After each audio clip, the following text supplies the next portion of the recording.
ఇప్పుడు ప్రభుత్వంలోకి వచ్చి 400 రోజులు అవుతున్నది.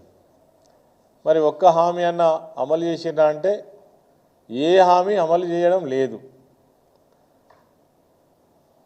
తర్వాత ఇప్పుడు ఏం చేస్తున్నారు, మళ్ళీ ఈ రేషన్ కార్డు పేరు మీద అప్లికేషన్ తీసుకుంటున్నారు. అసలు ఎన్నిసార్లు అప్లికేషన్ తీసుకుంటారు?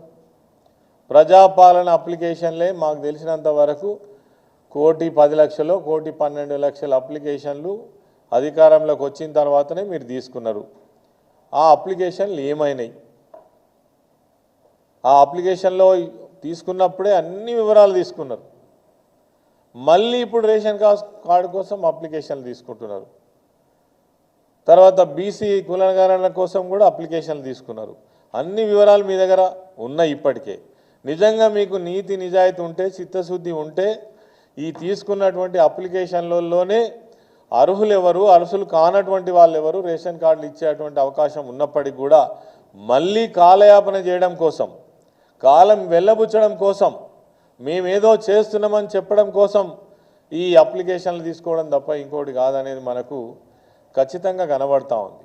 అంటే అప్లికేషన్లే తప్ప దాని ఫలితం లేదు.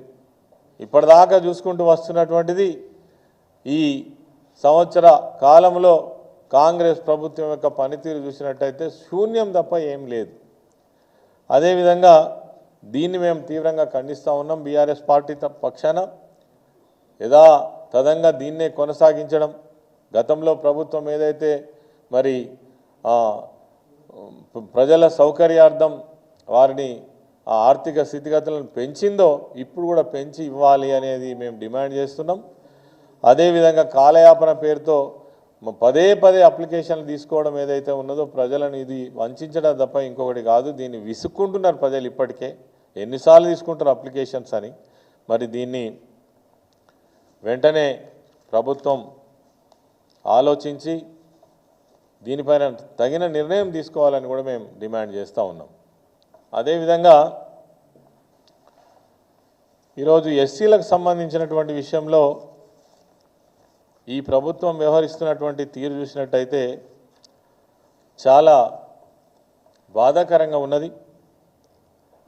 తరతరాలుగా వెనుకబడ్డటువంటి ఎస్సీ ఎస్టీలు చదువుకు దూరంగా ఉండి ఆర్థిక స్తోమత లేక, భూమి లేక, జాగ లేక అనేక పేదరికంతో ఉన్నటువంటి ఎస్సీలను ఈ ప్రభుత్వం ఘోరంగా వంచిందని చెప్పచ్చు. ఎందుకంటే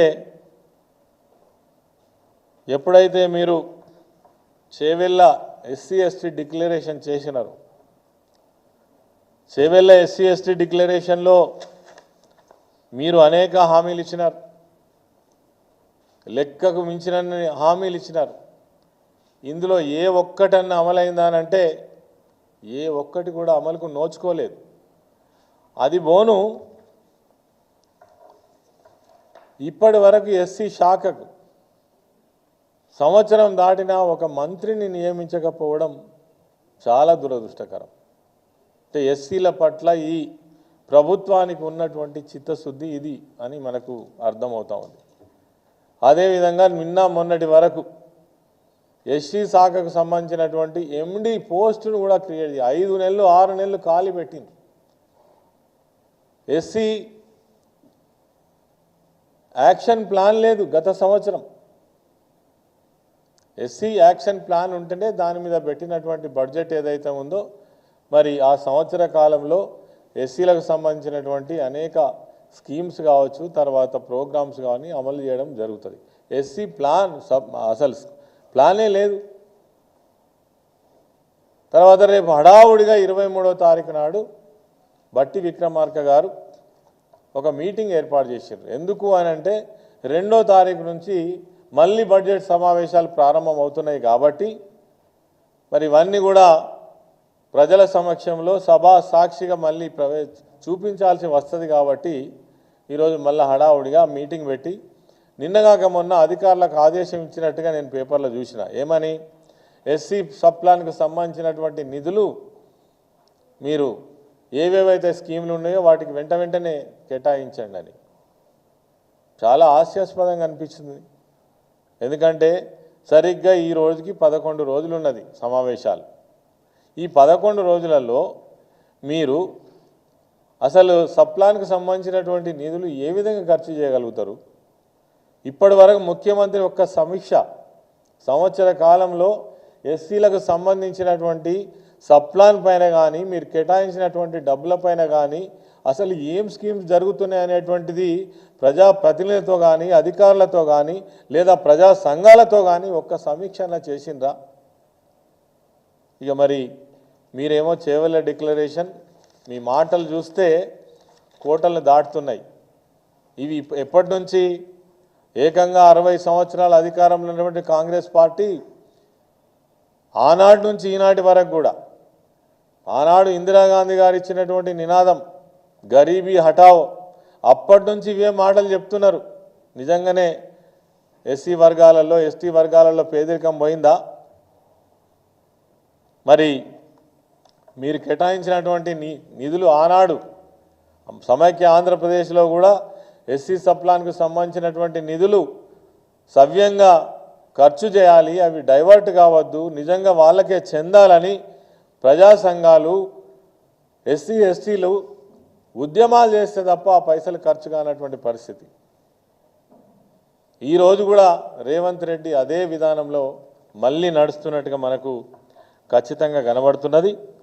మరి ఇంకా దుర్మార్గం ఏంటంటే ఎస్సీలకు రక్షణ కల్పించేటువంటి చట్టం 2015, ఎస్సీ ఎస్టీ చట్టం 2017, దీని ప్రకారము ఎవరైతే ఎస్సీ ఎస్టీలు బాధితులు ఉన్నారో వాళ్ళను ఆర్థికంగా ఆదుకోవడం కోసం వాళ్ళకు తక్షణమే బేసిక్ పెన్షన్ ఇచ్చి అదేవిధంగా రిలీఫ్ ఇచ్చి వాళ్ళను ఆదుకోవడం కోసం చేసినటువంటి చట్టం. ఈ చట్టానికి సంబంధించి ఈ 33 జిల్లాలలో 5,000 మంది బాధితులు, 5,000 మంది బాధితులకు రావాల్సినటువంటి 45 కోట్ల రూపాయలు కూడా ఇప్పటి వరకు రిలీజ్ చేయలేదంటే సిగ్గుపడాల్సినటువంటి పరిస్థితి కనబడుతూ ఉంది. ఎస్సీల పట్ల ఎస్టీల పట్ల 45 కోట్ల రూపాయలు. అదేవిధంగా కేంద్ర ప్రభుత్వం ఇచ్చేటువంటి మానిటర్ రిలీఫ్ ఫండ్ కూడా ఇక్కడ ప్రభుత్వ అవసరాల కోసం వాడుతున్నారు అని అంటే ఇంతకంటే అవమానం, ఇంతకంటే సిగ్గుచేటు ఏమైనా ఉంటుందా? 5,000 కుటుంబాలు మీరు ఇచ్చేటువంటి ఆ రిలీఫ్ ఫండ్ కోసం ఎదురు చూస్తూ ఉన్నారు. ఆర్థిక మంత్రిగా ఉన్నటువంటి బట్టి విక్రమార్క గారిని నేను కోరుతున్నా, మీరు ఎస్సీ సామాజిక వర్గానికి సంబంధించినటువంటి నాయకులు అనేక సంవత్సరాల నుంచి ప్రజా జీవితంలో ఉన్నారు. మీరు కూడా ఎస్సీ సప్లాన్ గురించి మాట్లాడిన అనేక సార్లు సభలలో, మరి ఎందుకు ఇంప్లిమెంట్ చేయరు? మీరు అధికారంలో ఉంటే ఒక మాట, మీరు అధికారంలో లేకపోతే ఒక మాటనా? ఇలా మీ చేతి నిండా అధికారం ఉన్నది కదా, ఎందుకు చేయరు?